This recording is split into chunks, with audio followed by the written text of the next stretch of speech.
The Los Angeles Lakers, featuring Shaquille O'Neal and Kobe Bryant, dominated the early turn of the millennium as they rattled off the NBA's most recent three-peat. O'Neal and Bryant formed the most dominant duo in the league as the former ruled the paint while the latter made teams pay from the perimeter. Although the two had trouble getting along during the regular season, they understood what they needed to do to win titles with the Lakers. O'Neal admitted he pushed Bryant's buttons, but it was a ploy to get the best out of him, and it worked. The superstar tandem produced countless exciting and thrilling moments, but their most famous play is widely considered to be Bryant's lob to O'Neal in the closing moments of Game 7 of the 2000 Western Conference Finals against the Portland Trail Blazers. Bryant was able to get by Scottie Pippen and lobbed it up to O'Neal, who dunked it home and gave Los Angeles a 6-point lead with less than a minute to go. The Lakers went on to win the game and series, and eventually captured the 2000 NBA championship.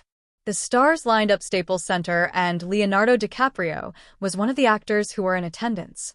In an appearance on New Heights with Jason and Travis Kelce, DiCaprio named the lob between Bryant and O'Neal as his favorite in-person sports moment. Kobe, Shaq, Trailblazers, the lob. I think that was the Western Conference Finals. The whole stadium just shot up into the air. I remember that. That was an incredible moment, man. As a Los Angeles native, the play had to mean something to DiCaprio, who saw the Lakers punch their ticket to the NBA Finals. The team actually spent most of Game 7 trailing but rallied in the fourth quarter to beat a Portland team that could have very easily won the championship. The lob is an iconic play in NBA playoff history and is often replayed once the postseason comes around.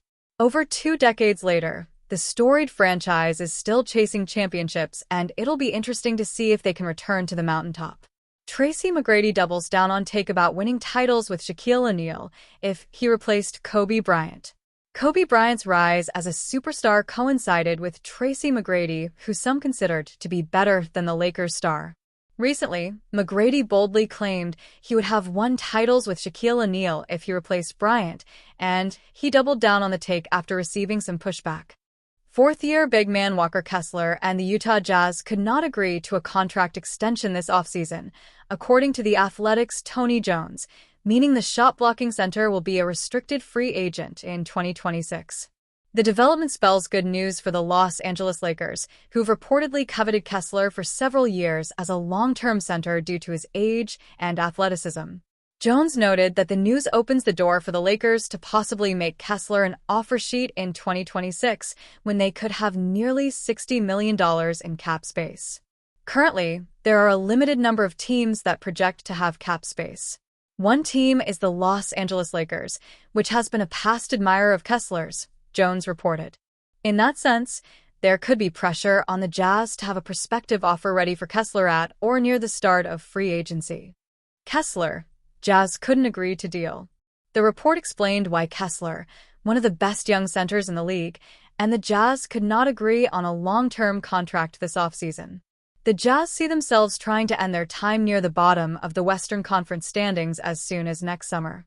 By not signing Kessler now, he would have a cap hold of $14.9 million next summer, which would give the Jazz enough space to keep Kessler's hold and still do work in free agency, wrote Jones. Then, the Jazz and Kessler theoretically can come to an agreement. Because Utah holds Kessler's bird rights, the Jazz would be able to exceed the cap by signing him. If Utah extends Kessler now, his cap hold would be whatever that contract dictates, which could make the franchise less flexible from a money standpoint. Jones added that the Jazz highly value Kessler and view him as a cornerstone of their future core, but are hesitant to pay him top dollars just yet. Are Ayton, Lakers a long-term fit? While adding Kessler to the roster in 2026 would be a big coup, the Lakers are currently invested in DeAndre Ayton, who signed a 2-year, $16 million contract with the Lakers this offseason as their center of the foreseeable future. That said, Ayton, who owns a player option in his deal, may not be on the Lakers in 2026 to 27 if he doesn't prove to be an ideal fit in the upcoming season, playing next to Luka Doncic and company. Ayton had run-ins with Monty Williams' coaching staff in Phoenix in his last few years, and again with Chauncey Billups' staff in Portland. As such, many analysts believe Ayton may flame out as a Laker, 2. And not enjoy a long stint in purple and gold. The Athletic's Jason Quick reported in July that Ayton's behavior rubbed Trailblazers coach Billups the wrong way to the point where the team wanted him gone. C. The Blazers could live with Ayton missing shots or his man scoring on him, Quick wrote after Ayton signed with the Lakers. They could even live with him being limited by injuries to 55 and 40 games in his 2 seasons in Portland. But in the end, they couldn't live with his bad ways. The tardiness to team flights and practices, according to a team source. The skipping of rehabilitation appointments. Fans saw him slam chairs when he was taken out of games. And a team source said there were tantrums in the locker room when he was sidelined for poor effort. The landscape of the NBA is ever-shifting, and as teams strategize for the future, one name is emerging as a potential target for the Los Angeles Lakers, Fred VanVleet. The veteran guard, who has long been on the Lakers' radar, has opted to forego an extension with the Toronto Raptors, choosing instead to enter free agency. This decision could significantly impact the Lakers' plans moving forward. A past target with future implications. VanVleet's decision not to sign an extension comes as no surprise to those who have followed the Lakers' interest in him over the years. He has consistently been viewed as a valuable addition to their roster, offering both scoring ability and playmaking skills.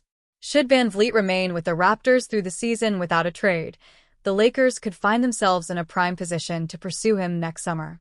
The implications of VanVleet's free agency are significant.